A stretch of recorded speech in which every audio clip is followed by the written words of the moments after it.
A very good morning to one and all. I am R. Thamodaran, PhD Research Scholar, full-time, Tamilnadu Teacher Education University. I am very much happy to welcome you all for this wonderful program.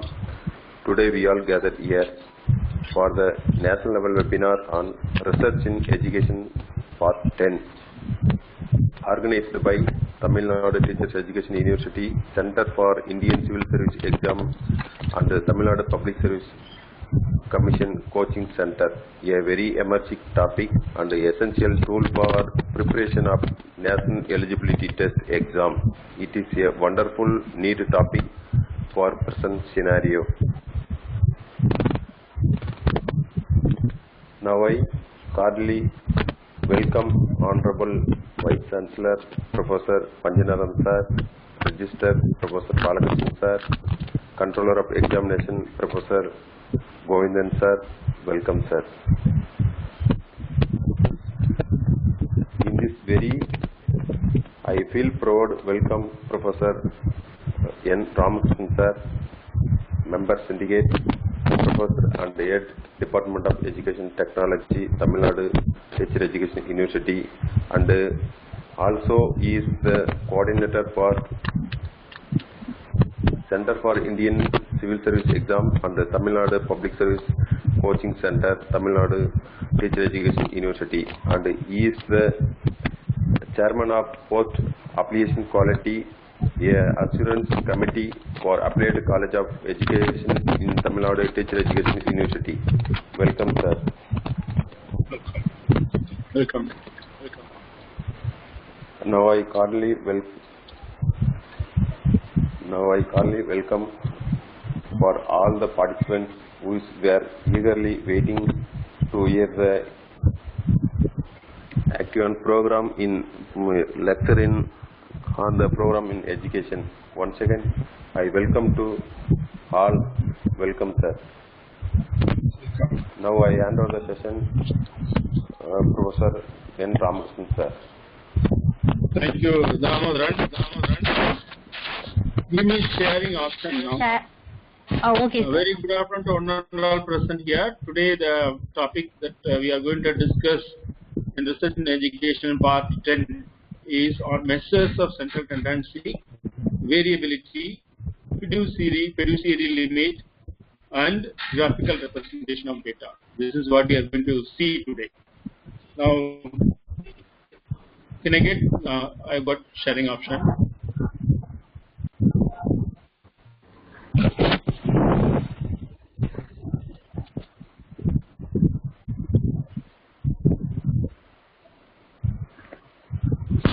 Am I audible to the participants? Is it clear to you? My clear, voice sir. is clear to you? Okay. Yes, sir. Yes, sir. Clear, sir. I'm waiting for the sharing option.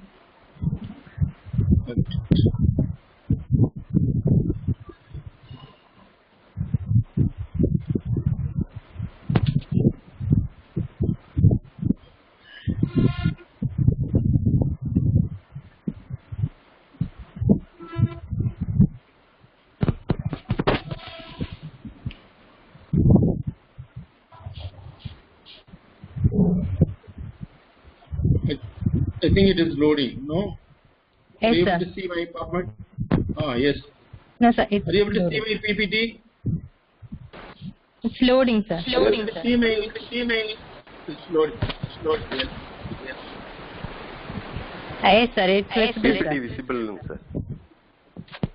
Now is it visible? Okay. Shall I Yes, sir. proceed? Yes, sir. Okay, sir. Okay.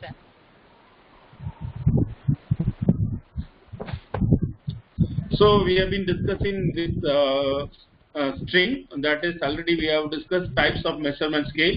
I hope you all have understood measurement scale, nominal scale, ordinal scale, interval scale, and ratio scale. In that class we discussed nominal, ordinal, interval, and ratio. Nominal is nothing but just classifying. Ordinal scale is ordering based on height, weight, or some measure we are ordering, and that is known as ordinal scale.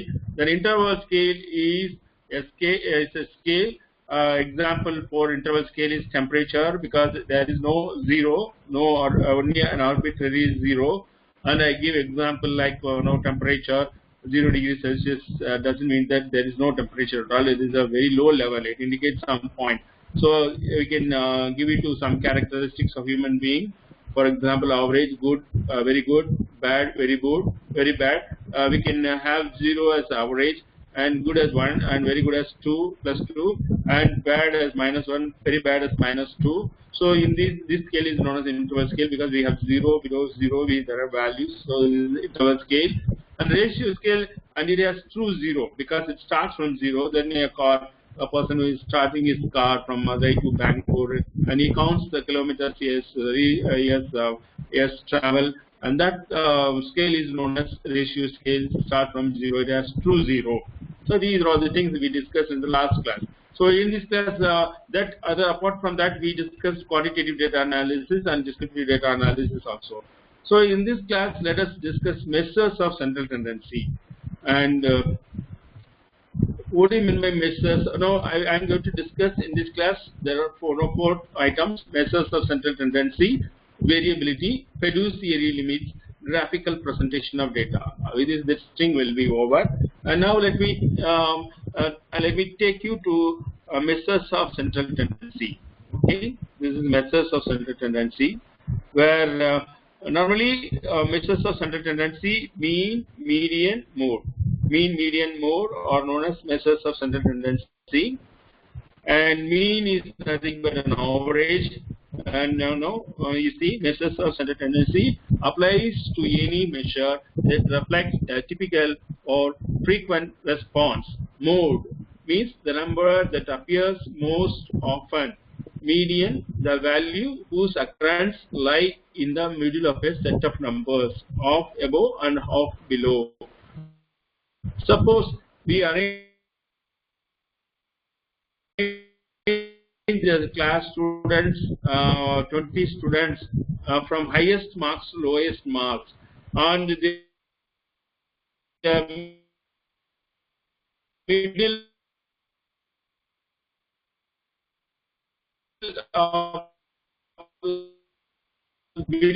level students will be known as median. So the one who has got exact middle. Suppose in the 20 students, the maximum mark is to take the middle portion, the one who got the middle score in that, from 90 to 10, who has got the middle score that we have to take. That is known as median. The mean is arithmetic average set of numbers. I will give some example. And you are all going to a restaurant, and the restaurant owners, then they will be counting. No, he'll be counting. Suppose he is making some idlis or something like that. So you just imagine you are in a hostel, and the hostel cook has to prepare idlis for the inmates. Then you take approximately, there are 100 inmates in the hostel.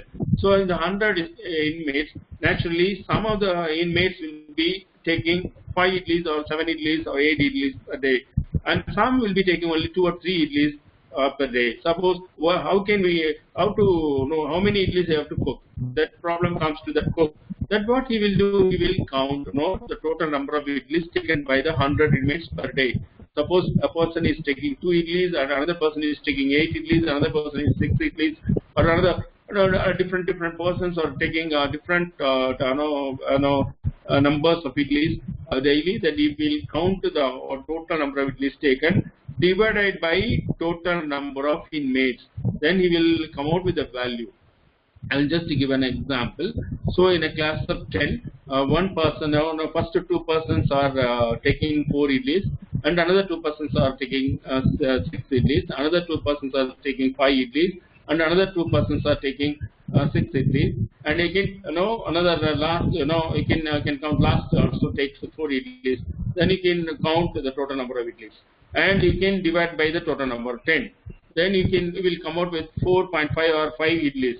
Then average idli consumed by the 10 person is 5.5 or 4.5, like that you can say. So in the 100 inmates in the hostel, the cook will identify how many idlis I have to cook. So on an average, a person takes 4 idlis or 5 idlis.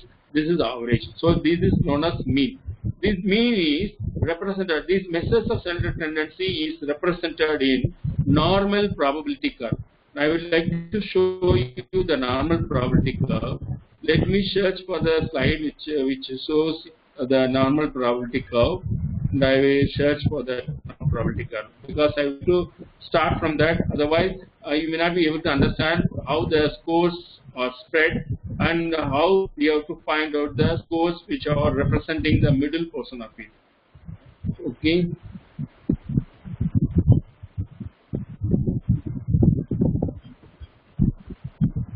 See, you take this as an example. I used to tell very often normal Bell safety curve. I think in the last class, in the previous classes, you might have noticed my presentation. In that presentation, I used to say it is a Bell safety curve. This is the, you see, exact middle, where the mean median mode lies at exact center. Perfectly symmetrical distribution. Both sides are infinite, and there is no the curve will not touch the bottom. That is the characteristics of normal probability curve. Most of the people will be in the middle. I have given a lot of examples for you, and for this is known as normal probability curve. Our population characteristics are placed in this normal probability curve. I will give one more example. So, how many of you are suppose a person has lost his bag in the bus stand. Suppose you are finding that bag in that bus. And will you take that bag and report to the police that the bag was found in that in the bus? Will you do that? If you do like that, you will be placed in the higher level, because you will be placed in the higher level. You're a good person, very good person. Suppose you are taking that bag and taking it to your home, and you are spending without any concern. That means you are very bad. That will be placed in the they will be placed in the bottom. So we can place in the bottom. So most of the people, what they will do, they will neither go and report to police nor go to they will not take that money. Some they will leave there itself, or some they will hand over to the bus conductor or somebody else. So if you do like that, on average, people will be having an average qualities. So most of the people. So how many of them are going for temples? Very few people will be regularly going to temple, and the few people they will not at all go to temple. And most of the people what do we do? In an occasion, an important occasion, or in a festival, we go to temples. So like me, there are so many people. So so many people, they visit temples only during the time of functions, not regularly. But there are people who are regularly going to temples. There are people who are not at all going to temple, not at all worshipping any god. That category of people is very, very minimum. And this category of people who are going to temple regularly are also very, very minimum. So that's why the curve is both sides infinite. It doesn't touch, the curves do not touch the bottom. So it is known as normal probability curve. I have given this example. Another example also I can give: voting behavior. How many of suppose in the electorate, how many persons are regularly going and voting for the continuous for all the elections? For assembly elections, for parliament elections, and panchayat elections. In all the elections, there are some people who will regularly cast their votes. There are people who will not at all go for voting, and there are people who are mostly based on the situation, they will go for vote, or they will sit at home and enjoy the TV. So the most of the people will be lying at the center. That's why the curve is in a bulge. And the curve is bulge at the middle. It's a bulge, like a stomach, a bulge. So that bulge indicates maximum number of people at that particular place. Maximum number of people in the middle. If it is nearly perfectly distributed, normally distributed, we can find mean median mode as the exact reliable source to depict the group's characteristics. So, not only standing with these examples, I would like to give another example. In a class of A, there are full of boys, 100 boys, and in the boys they have taken scores in mathematics test, and their average is 60. And the group B is full of girls, where the average is 70, like that. If you have, how do you arrive at that? Suppose the total of the marks taken by each individual, total counted divided by total number of students, we found out 60 is the average. And here also we count all the scores and divided by total number of students. So this 60 A of boys 70B of girls indicates the group's characteristic. That group's so this is the importance of mean.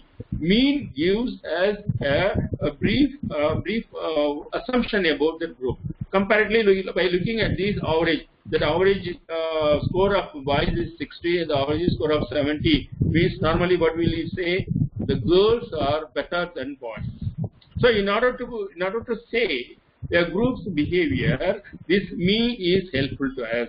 Then you will naturally ask me another question. Then why should we have a median? Median we should have, because sometimes the group may not be equally distributed. Sometimes it may be positively skewed or negatively skewed. Positively skewed means most of the students have got very low marks, and very few students have got very high marks. That is positively skewed. And most of the students have got very high marks, and the very least students have got less marks. That is negatively skewed. You can see the curve. When you have this type of skewed data, I will give another example. So I told you that population characteristics are placed in normal probability curve. I have given an example of voting, eating behavior, going to temple, like that. I will give another example for median. In a bank account, can you find out mean average deposit of bank average deposit of for example savings account? We cannot find. Why I am saying? So suppose in your nearby locality you assume that there is a bank, and where I used to have a balance of 500, and another person will used to have a balance of 5,000 rupees, or another person will, or some other persons will be having a balance of 20,000 or 50,000, and suppose there are business people, and they will have a balance of 1 lakh to 2 lakhs. So that time, normally what do we say for mean? To find out mean, we have to count the total number of deposits, total number of saving account balance, and divided by total number of account holders. You can take that example. Suppose a person has 3 lakhs, another person has only 5,000 rupees, another person has only 500 as account balance.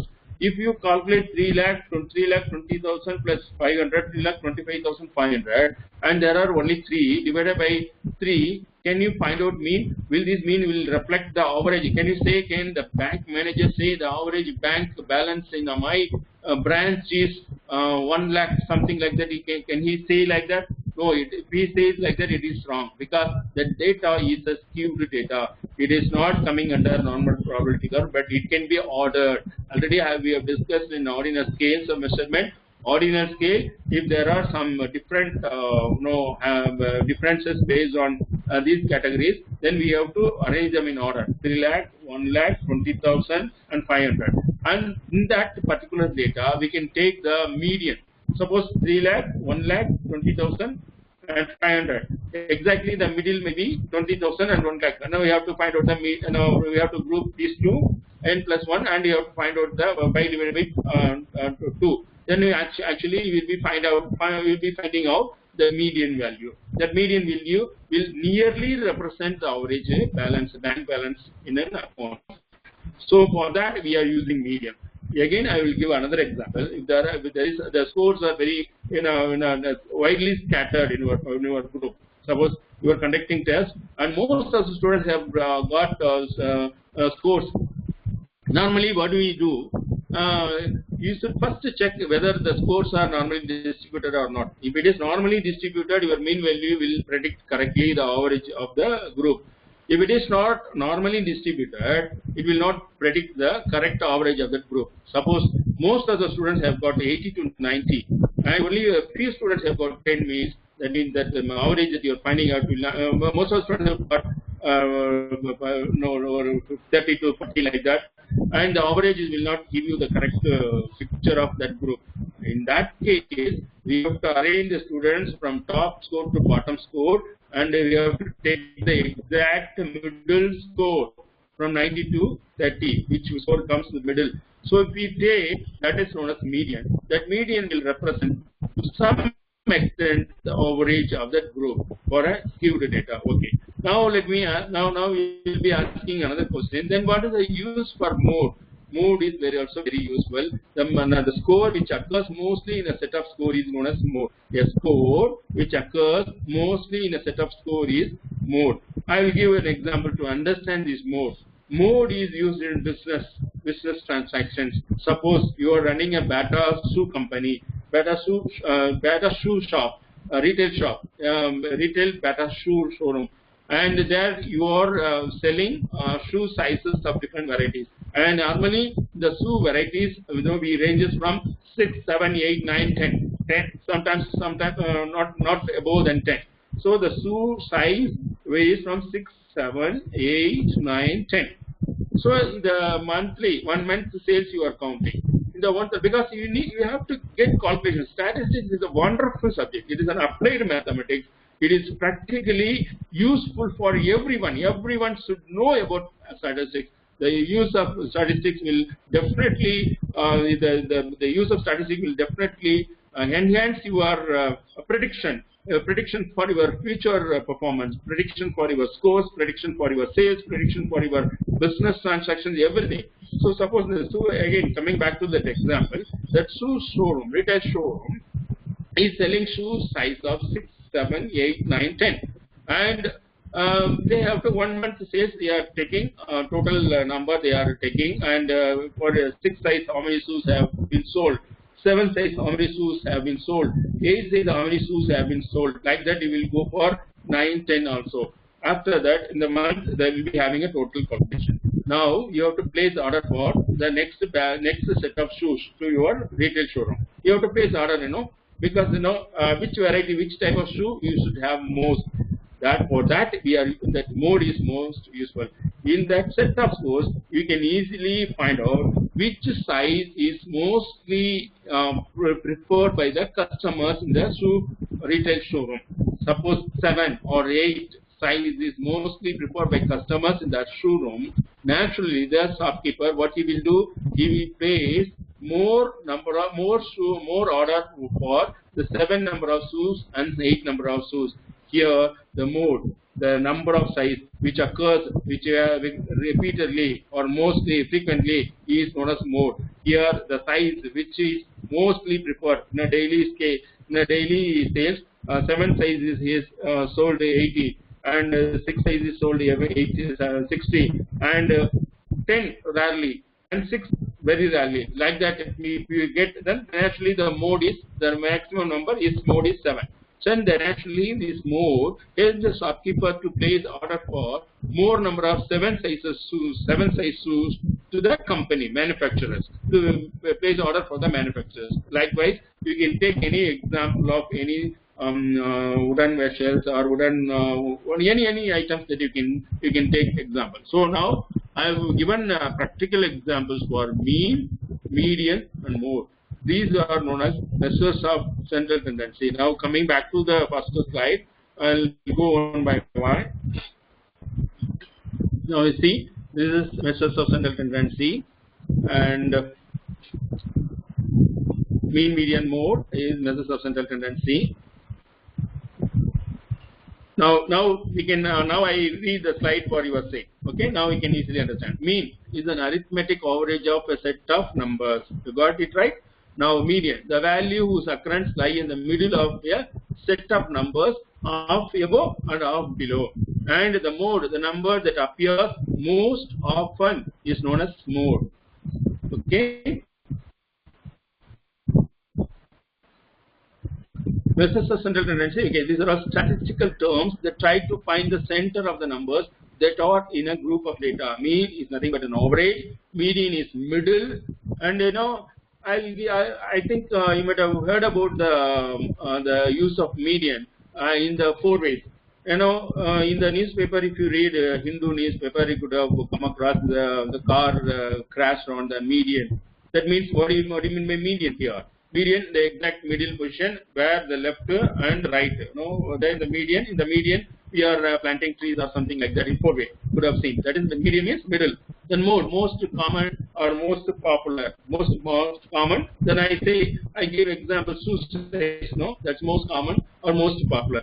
And outlier is the number in a set of data that is much bigger or smaller than the rest of the number. a number outlier is a number which is bigger or smaller than the rest of the numbers, the entire numbers. Measures of central tendency. Then again the same.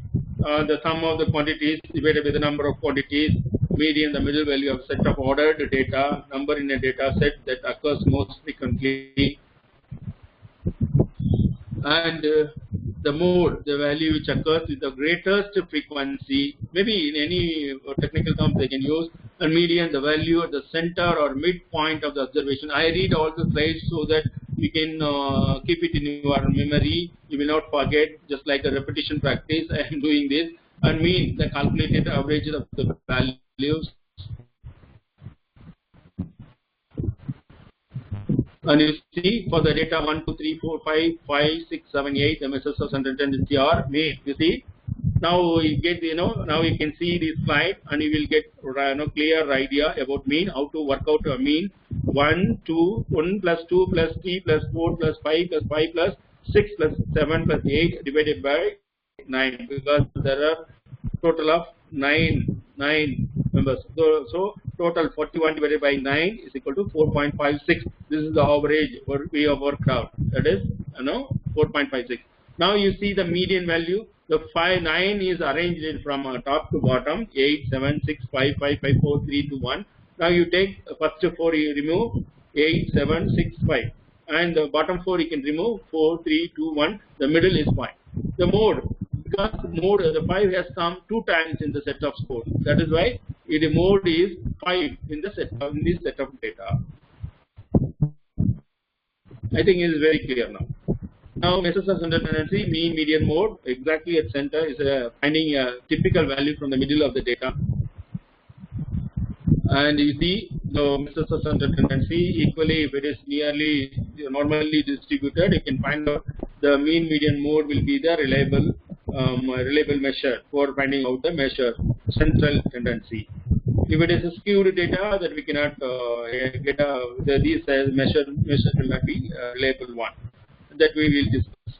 And mean can calculate sum x is the sum x divided by n. We can have, suppose if it is in a group data, sum fx divided by n into I. That is the formula for group data. What do you mean group data? Group data. Suppose we are having set of scores in a classroom and for 20 students, from ranging from the scores for a maximum score of 100, and the scores ranging from 10 to 90, and we can have a class interval. The class interval, then naturally we will put the frequency for a class interval of 0 to 10. How many students? That is known as frequency. Frequency would have it is nothing but marking in the earlier olden days. Marking used by that milkman at home. So like that frequency will be counted, and the frequency then we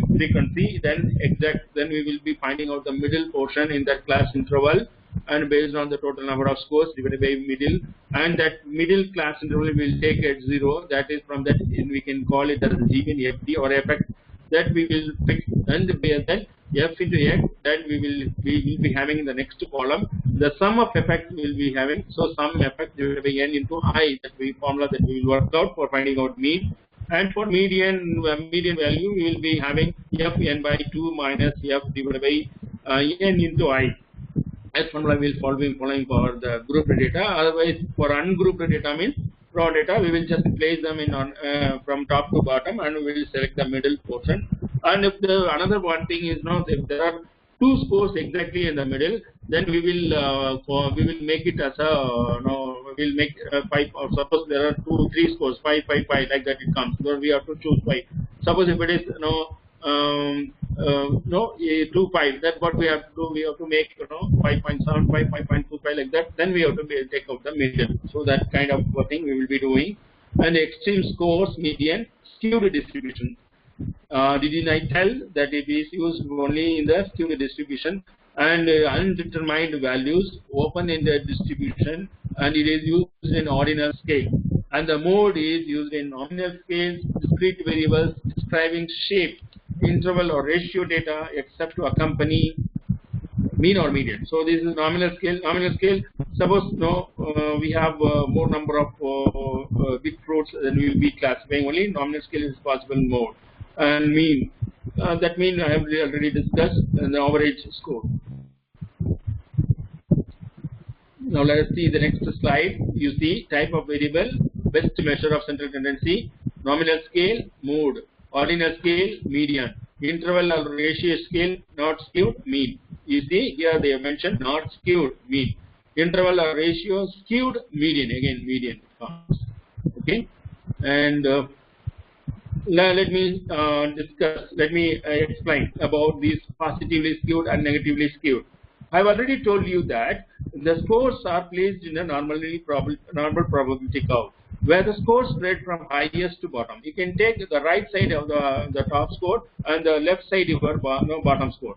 And in order to be very clear, in a score in a class of 20 and the maximum score is 100, and if you want to place a person who has got 90, you will be placing in the right side. Or if you want to place a person who has got very 10, you will be placing in the left side. And most of your students are between the range of 40 to 50. Naturally, you will be marking in the middle.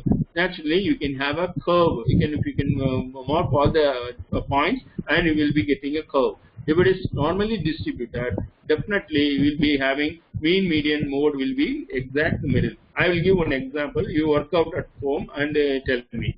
Suppose you take only scores of 5, 10, 15, 20, 25, 30, 35, 40, 45, 50, 55, 60, 60, 65, 70, 75, only 5 that 75, 80 like that. And these are all the scores you arrange, and you find out. And you find out, you place it in your graph. Naturally, it is a normally distributed, because below 50 equal 5, and above 550 equal 5. So it is normally distributed. But in the same set, there are some scores. Most of the students are between 70 to 80, 90, 70 to 80. 70 to 80. That means it is negatively skewed, because the negative, very few people scores only in the negative side. That means below 50 or very few people. That is why it is known as negatively skewed. You keep in your mind that when the score is negatively skewed, the mean will be very low, because it will not reflect the total score. Because if you count the average, and the mean will give you a very low score, then it will be the student's score will be very less in that mean. So if you count the scores which are positively skewed, the students are more number of students are in the negative side, and you can get positively skewed score. Positively skewed, that time that the curve will be in a plateau form, because you can get. In that case, and the median. That case also median will be median will be very high score, and the mode will be very low score, because it is on the left side. Because you assume that in the middle there is 0. In the right side, it starts from +1, +2, +3. In the left side, it goes from -1, -2, -3. So if you assume that in this negatively skewed, you assume that there is a 0 in the middle, and the right side +1, +2, +3. In the left side -1, -2, -3. Then naturally the score may be higher in the right side and the lower in the left side. Then naturally the value of mode will be higher than the mean in the negatively skewed. And if you see the positively skewed, where you can again you can have 0, +1, +2, +3, -1, -3. Then the score, the mode will be very less, because it goes from 0 to -1. The mode value is very -1, but the mean value will be very higher. So this is the example that I can give for positively skewed and negatively skewed distribution. And so see mode here in the set of scores 10, 15, 18, 19, 19, 19, 22, 24, 35, 40, 45. Most of the score which has occurred most, which score has occurred most in the set of score 19. So mode is 19. Now see measures of central tendency, and in this mean, median, mode, range. Actually, range is not a measure of central tendency. It is a deviation measure, measures of spread. But here it is not a measure of central tendency. Mean and median, mode. Mean is an average, median is the middle, mode is the most.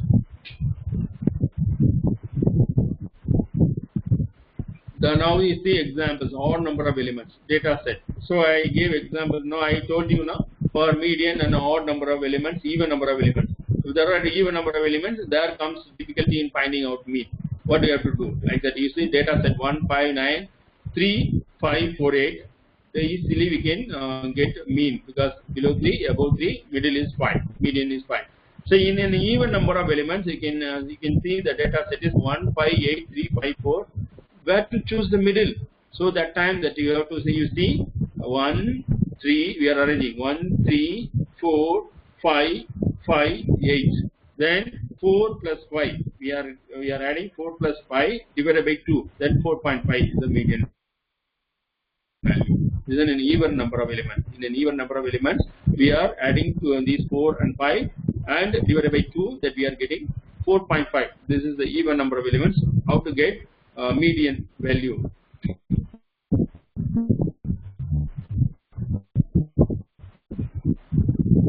This is the mean value x scores, then sum x divided by n, that scores of 50 students in mathematics for Qs consists of 25 items. The highest score is 25 and the lowest score is 10. Here are the scores. Find the mean in the following scores. Sum x divided by n. The total counted of total scores divided by total number of students 15. 15 we are getting 15.2 is the average of that class. 15.2 is the average score of that class. The mean 5, 3, 10, 5, 3, 10, 18, 18 by 3, 6. This is the mean. Mean, add the numbers together divided by how many numbers were added. And think of the mean teacher who averages your grade. You see example 5 plus 2 plus 6 plus 12 plus 5 is equal to 30. 30 divided by 5, total number 5. Divided by 5, 6. The mean is 6. Then here median again 1, 3, 3, 6, 7, 8, 9. The exact middle is 6. Okay. First you should get data, and the data should be arranged from top to bottom or bottom to top. Then you can choose the exact middle score. That is 6. And in the median, here it is an even number of elements in the bottom. You see 1, 2, 3, 4, 5, 6, 8, 9. So you have to choose the exact middle two now scores. And we have to add these two, and we have to divide these two by 2. Then we will be finding out that is the median is 4.5 in an even number of elements. And now coming back to this, these are all about discussed so far is about measures of central tendency. Now let me take you to variability. What do you mean by variability? Because once we know the measures of central tendency, we should also know about variability. How a score distances itself from the center and the medium score, from the center score, medium score. That is we have to find out. How each score is spread in the set of data. That is known as variability. Variability can be defined in several ways. A quantitative distance measure based on the differences between scores describes the distance of the spread of scores or distance of a score from the mean. Purposes of measure of variability describe the distribution, measure how well an individual score represents the distribution. And apart from this, reading out, I will give an example. In the earlier case of studying measures of central tendency, we found out only the scores which lie at the center in the normally distributed curve. And what about the scores which have spread in the bell-shaped curve? A score is placed here, there, or some other place. And how? Suppose, for example, the mean of a class is 40 marks in a maximum mark of 100. A student has got 50 marks. The difference between mean to that student is known as variability. Once again, I repeat. A student, the class average is 45. So a student has got 55 marks. Then you have to measure the distance of that person from the average score. He is 10%. You can see that 45, 55. The difference from that 45 to 55 is 10. That there is a spread. The score has spread in that way. That is what we know. That is a high variability. If the score is having most variation, then if the curve will be plateau curve, and if it is having medium curve, it is no mesokurtic, and if it is a very low variability, and it is leptokurtic. So it is most very low variability, no variations at all. Most of the scores exactly in the middle. I gave one example. Most of the students have got scores from 40 to 60. Most of the students, that means low variability. It is plateaukurtic. But the score has spread from 90 to 10, bottom 10, and you can see that it is medium variability and high variability, and the most of the scores spread in different ranges, 99, and at the same time 5 or 4 scores are there. It is plateaukurtic. More variations are there. It will, when you present all these scores in a graph, that you will be finding out the differences between the scores. Then you will be finding out whether it is a plateaukurtic or mesokurtic or leptokurtic. That you will be finding. So this variability is very important. We have to find out when we go for higher level of calculation. That variability will give us the exact differences. We are taking only the central values of values in a set of data, but the importance should also be given to the variability in that set of data. How each student distances himself or herself from the mean value, that is also countable when we go for higher level of correlations. For example, when you are applying t-test, you are by looking at the group, you are saying that group A has got 80%, 80 is the average for the group A, and 60 is the average for the group B, and we have taken only mean.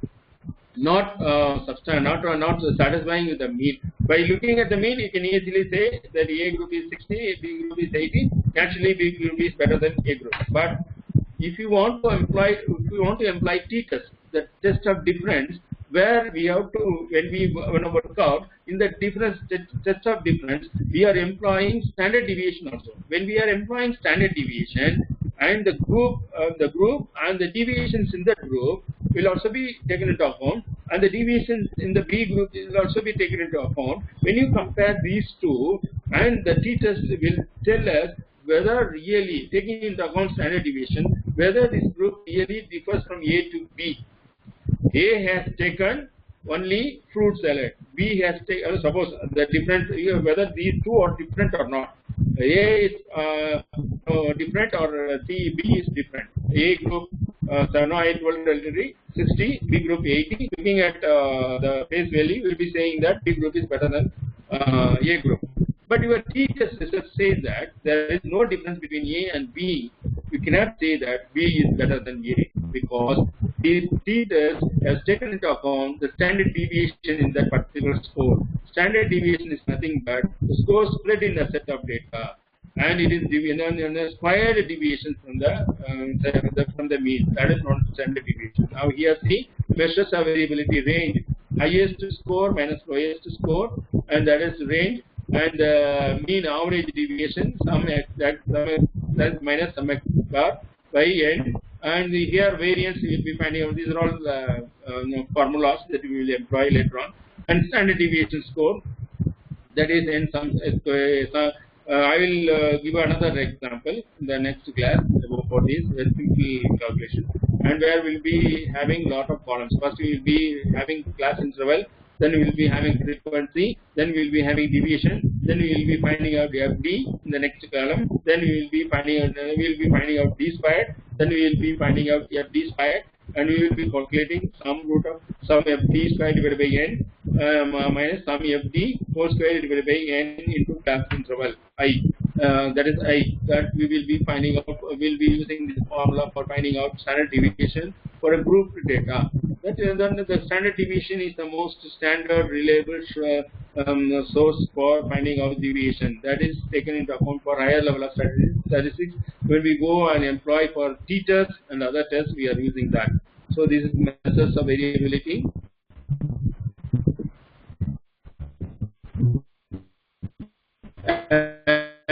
And range, quarterly, pre-quarter, how the differences. Suppose we are having a set of scores for a maximum score of 100, For 0 to 25, what is the deviation inside? And from 25 to 50, what is the deviation? And from 50 to 75, what is the deviation? So in 4 quarters we are divided, and how in 4 quarters, and what is the differences? And then we are making Q3 minus Q2 divided by the end. That is QD, quartile deviation. That will be Q3 minus Q1. That is by divided by 2. That is Q3 means 75th quartile, and Q1 is 25th quartile. Then we will be subtracting, and we will be divided by 2. Then we will be finding out quartile deviation. That quartile deviation will show us how the deviations are there in each quarter. First quarter, second quarter, third quarter, fourth quarter. So range, various different variance, standard deviation I have already discussed. These are known as measures of variability. Now let me I will take you to the next part of our discussion. That is, very often we are seeing this fiduciary limit. Let us see what is fiduciary limit. Fiduciary limit is nothing but in an insurance company that they are giving a warranty period up to this level. You can use this insurance. That is known as fiduciary. Now let us see the exact meaning for this fiduciary. It should be pronounced as fiduciary, involving a confidence or trust. A trust fiduciary limit, confidence level. The confidence level in the set of data, and when we go for later level, higher level calculations, we will be having confidence level. Then that is fiduciary, held or holding in trust for another. And this is a fiduciary relation does not depend upon some technical relation created by or depend in law. It may exist under a variety of circumstances, and thus exists in cases where there has been a special confidence reposed in one who, in equity and good conscience, is bound to act in good faith and with due regard to the interests of the one reposing the confidence. Nothing, don't confuse yourself with this entire letter. Simply it is a confidence level, fiduciary limit. Typically, a fiduciary liability policy, for example, in a policy, I can give example from insurance only. That insurance policy has a single aggregate limit that represents the total amount of coverage the insurance carrier will provide during the policy period, which is usually 1 year. So, aggregate amount of coverage the insurance carrier provides is fiduciary limit, confidence level. This much you can get, and suppose anything happens in the insurance to you, if you have got insurance, that is what is known as fiduciary limit. Okay, now I'll move on to next part of our discussion, that is graphical representation. That means the graphical representation of data. In the graphical representation of data, now you could have seen, and there are line graphs and line graphs. That is bar graph, bar graph. You see one by one. Let me go slowly.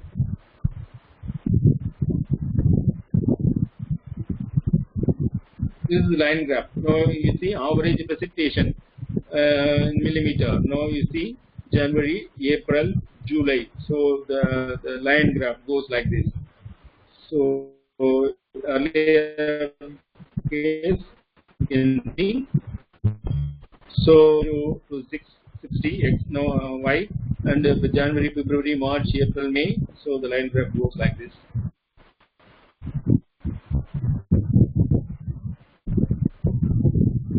And this bar graph, you see fruit sales per month, sales sum. Fruit, apples 40, and bananas 60, grapes 30, oranges 50, pears, you see pears actually 30, 25 or something like that. So this is bar graph.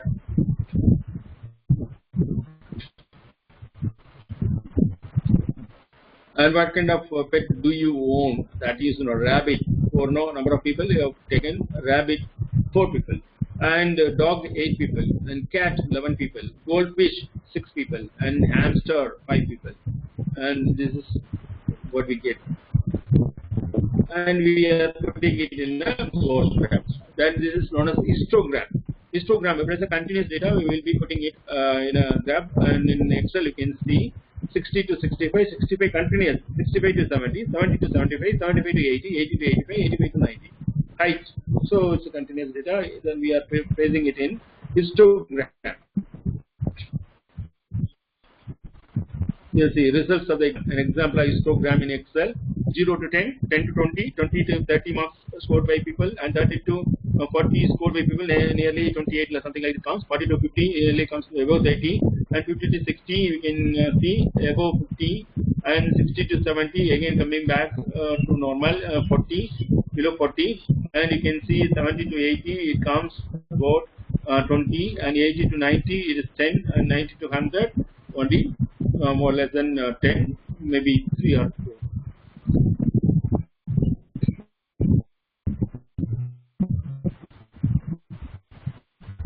I hope I think you might have enjoyed this, and that's all what I have for discussion today. I might have enjoyed my presentation today. We shall meet again for the part of net syllabus. The next portion we will take in Research in Education Part 11. Dear participants, I have not taken Child Development and Pedagogy for your benefit, because Child Development and Pedagogy we need not concentrate at present, because you will be preparing for our annual examinations, and most of our MS students have asked for Research in Education. For your sake, I am taking Research and Education continuously, because this may be of helpful to you in writing our university examination, term and examination. Definitely for second year, there may be exams. Then for that exam, it will be useful. Research and Education, that what we discussed will be useful not only for our university exam, but it will be also very useful for UGC NET examination. In that case, having that in my mind, I am taking only Research and Education. After this Research and Education is over, I will switch to Child Development and Pedagogy, where the rest of the units will be covered, because it will be mostly based on the test TET announcement. But anyway, we will start after Research and Education. We will go and we will continuously concentrate on Child Development and Pedagogy, the other units. The last 2 years already that Dr. Priscilla is taking, and you follow that.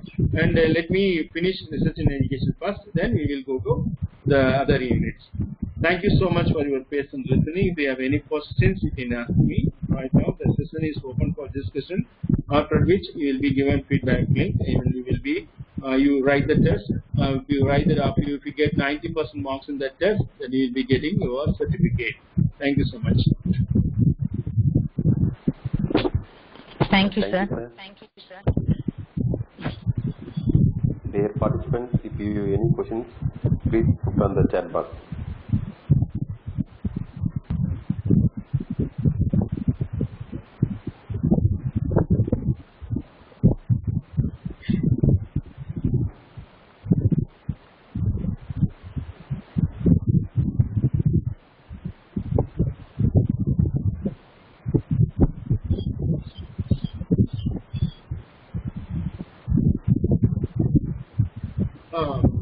Anupriya Kumari has asked me one question. Couldn't understand Purdue theory properly.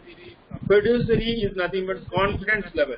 So that we will discuss. We will get to know more when we are using higher level of statistics. For example, 0.1 level of confidence, 0.5 level of confidence that we are fixing. For example, T. You are employing T test, and you have found out the T value, and the T value will be compared with the critical value available in the table. And the table, that time you will be having 95% confidence level, 99% confidence level. That is what is Purdue theory. Confidence level, 99% confidence level means 0.1 level of difference. 95 confidence level means 0.5 level of difference. The 0.5 level, that is 95% confidence level. So if it is there is a difference between calculated value and critical value at the 0.1 level. You can assume that your calculated value is 99% perfect. If you find out the calculated value and critical value means the value which we are seeing in the table as table, and there is a difference at 0.5 level means 95% confidence level. What you have found out is 95% correct, and the remaining 5% is only for chance error, and the 95% correct. And then if it is 0.1 level, 99% correct, next level is for chance error. Now I hope you could have understood. So thank you, sir. One more question. Is it okay now? Got it? If you have not understood, once again I will explain. So one more question, sir. Please explain variability, sir. Variability, variability is nothing but the difference from the mean.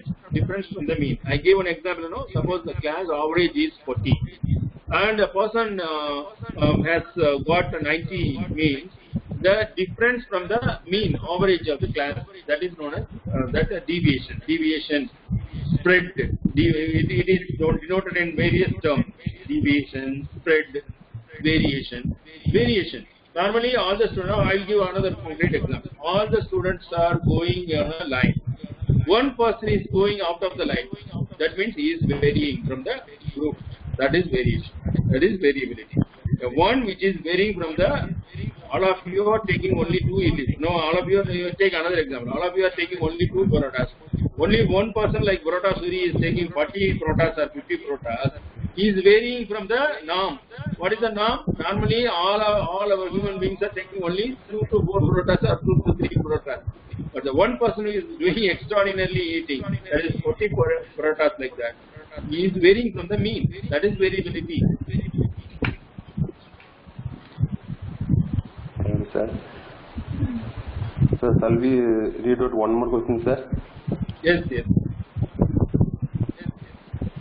Sir, what is ANOVA from S. Suguna Devi, sir? What is ANOVA? ANOVA. ANOVA we will discuss later on. ANOVA is analysis of variance. If there are more than 2 variables, we will be using ANOVA. If there are only 2 variables, we will be employing t-test for finding out the difference. But if there are more than 2 groups, naturally the t-test of difference between each 2 groups will not be sufficient. In that case, we will be employing ANOVA, analysis of variance. Okay, is it okay? Thank you, sir.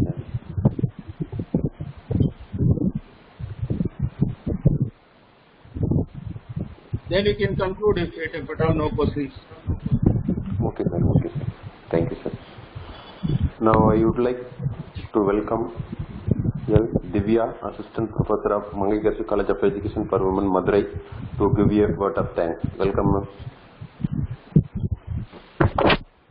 Thank you, sir. Thank you. Good afternoon to one all present here.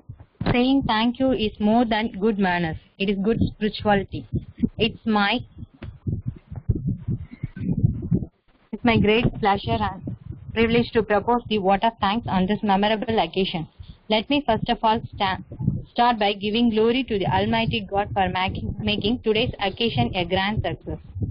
First and foremost, I thank our eminent resource person, Dr.N.Ramakrishnan sir, Member Syndicate, Department of Educational Technology, Tamilnadu Teacher Education University, Chennai, who despite his busy schedule has found time to grace this occasion. Your presence and gentle words are a source of encouragement for all of us. Thank you so much, sir. After attending this webinar, we got a new ideas with live good examples. It has really made us think a lot. Thank you. Thank you so much for your valuable presentation, sir. Thank you, sir. Thank you. I express sincere. I express sincere thanks to our Vice Chancellor, Dr. Panchanaram sir, Registrar sir, Controller of Examination, and all HODs, Assistant Professor, who are all the supports of TNGO. And I would like to sincere thanks to our Principal, Dr. M. Arukya Priscilla, Mangalore College of Education for Women, Madurai, for their grateful support. Thank you, ma'am. My special thanks to all the principals, teacher, educator, student teachers from various colleges. Last but not least, my sincere thanks to our technical team members making this webinar a great success. Thank you, our team members. Once again, thank you all. Thank you, ma'am. Shall we wind up? Okay, we will wind up. Okay, ma'am. Thank you. Thank you, Damodaran, Divya, and Thank you. Thank you. Thank you, sir.